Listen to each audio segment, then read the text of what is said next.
Remember the footage from the 2008 presidential election. This is the new Black Panther Party members. They're standing in front of a polling location in Philadelphia, full uniform, wielding a police-style baton weapon. They are clearly trying to intimidate potential voters. They're calling people cracker. What are you doing here, cracker? Maybe these guys just really, really hate white people. Now that's presumptuous for me to say, but warning if you have kids in the room, this is pretty disturbing stuff. Samir Shabazz said that very thing directly. Here it is. I hate white people. All of them. Every last iota of a cracker, I hate it. Because we're still in this condition, man. We didn't come out here to play today. There's too much serious business going on in the black community to be out here sliding through South Street with white, dirty, cracker whore on our arm. You want freedom? You're going to have to kill some crackers. You're going to have to kill some of their babies. Let us get our act together. Well, a complaint was filed in the U.S. District Court in Philadelphia against Samir Shabazz and Jerry Jackson.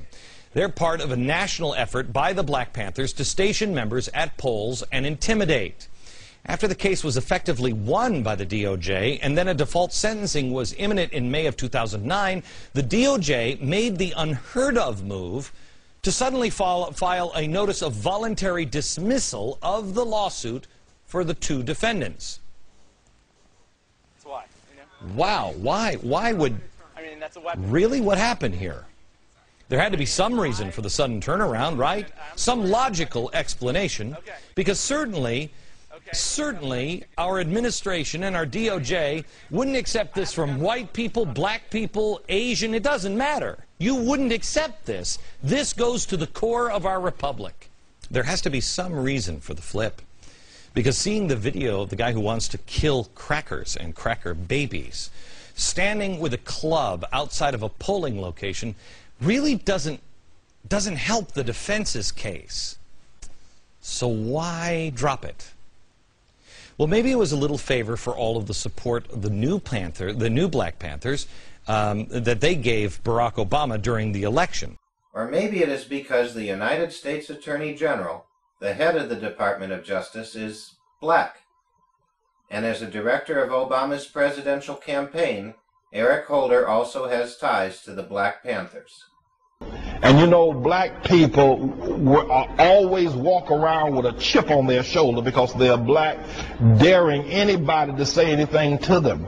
And our society has been hijacked and kidnapped and pushed into a corner where no one can say anything publicly about black people. If you do, they call you a racist and a bigot. So the true thoughts and true dialogue between white folk and black folk cannot go forward, because you cannot speak your mind or the truth without being called a racist if you say anything about the spirits of black folk, the habits of black folk. We can't have a true and meaningful dialogue about race in this nation, because if you say anything against black folk, you will be drummed out of town and out of church. Such was the case when radio shock jock Don Imus uttered a racially derogatory comment on his show regarding the Rutgers University women's basketball team. So I watched the basketball game last night between a little bit of Rutgers and Tennessee, the women's final. Yeah, Tennessee won last night. 7th championship for Pat Summitt, man. They beat Rutgers by 13 points. That's some rough girls from Rutgers, man. They got tattoos and some hardcore hoes. That's some nappy-headed hoes there, I'm going to tell you that now. Man, that's some... Ooh. And the girls from Tennessee, they all look cute, you know, so... Within hours, the story was all over the media, and black leaders were calling for Imus to be fired. And he eventually was. That asks for fairness. If we do wrong, we should fairly face it. Jesse Jackson and Al Sharpton were on the news circuits for weeks talking about Imus's remark. Just one more distraction from the much more consequential events happening in our world. White people have to walk on eggshells around black people, on the job, in the church, and every place else. If you're white, You have to walk on white eggshells so that you don't offend these black people that wear their racism on their shoulder, their blackness on the shoulder, and they wear slavery on their sleeves. This has got to stop. It is hurting the black race, it is destroying the white race, and it's pulverizing our nation in terms of this relation, and we're working together united to be able to make for a greater nation. Do you need a runner this Final Four? Because I could jump on a plane and I could be there. You always fag out on that one for me. You know, you always say, "Oh yeah, I'm going to be the runner." Then you never show up. But I'm sure they can find a place for you. You've got all the connections in the world. You can go ahead and be a runner any place you want to.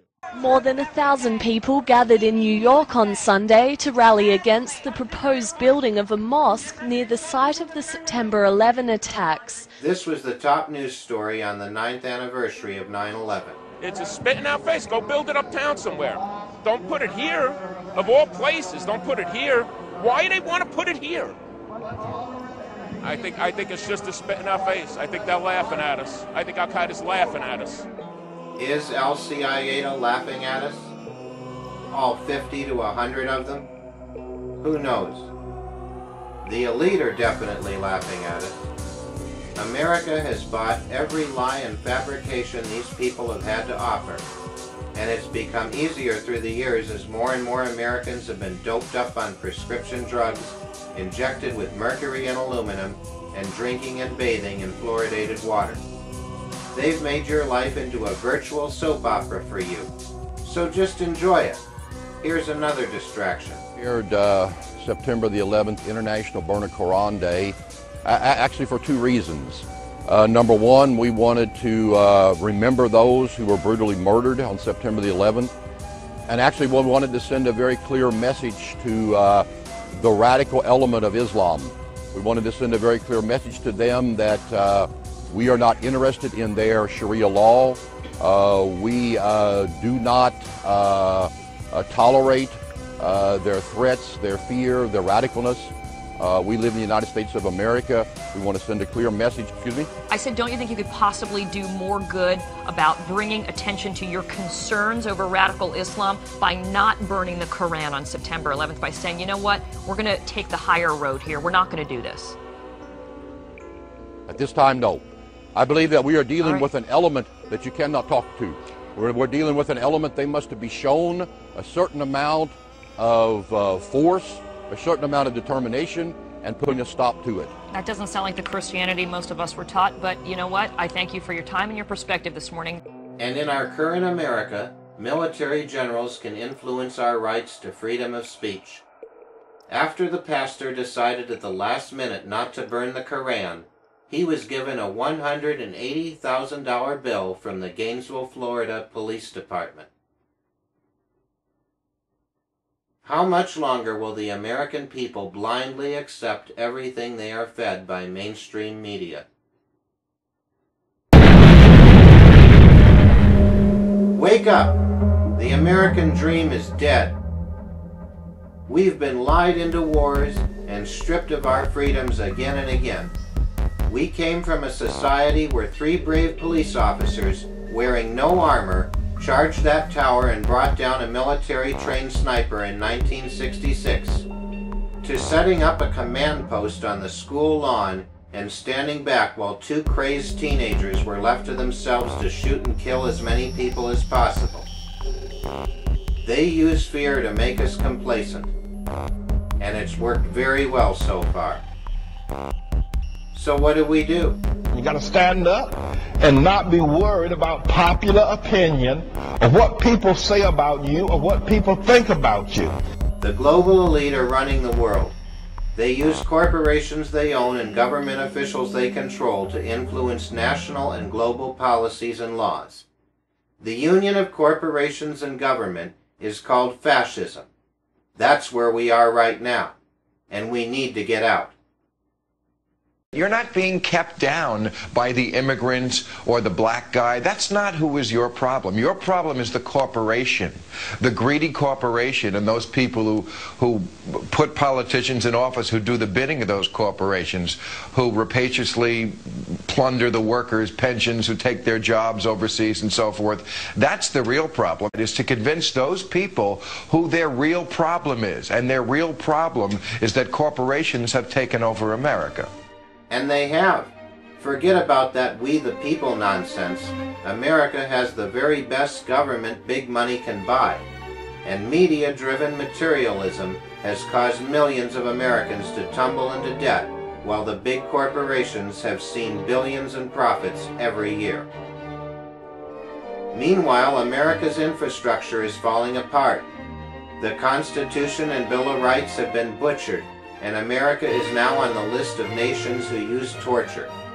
As things progressively worsen, the rulers let the dumbed-down population make a choice every few years and vote for a new candidate that promises to make everything better. And just like a Don King fight, the elite control both sides, so regardless who wins, their agenda goes forward. Then the puppet government pulls the strings on the controlled mainstream media, and the media gets its tentacles into the American people. I will promise you this, that if we have not gotten our troops out by the time I am president, it is the first thing I will do. I will get our troops home. We will bring an end to this war. You can take that to the bank. The Republican and Democratic parties are nothing more than two opposing wings of the same evil bird. That bird's brain is the global elite. And if the American people ever wake up and figure that out, this corrupt and illegitimate government that has crept up to enslave us will collapse like a house of cards. Just think, if we ever truly achieve real freedom for everyone, maybe we wouldn't have so much hatred and intolerance to throw around. Real freedom in America. Imagine that.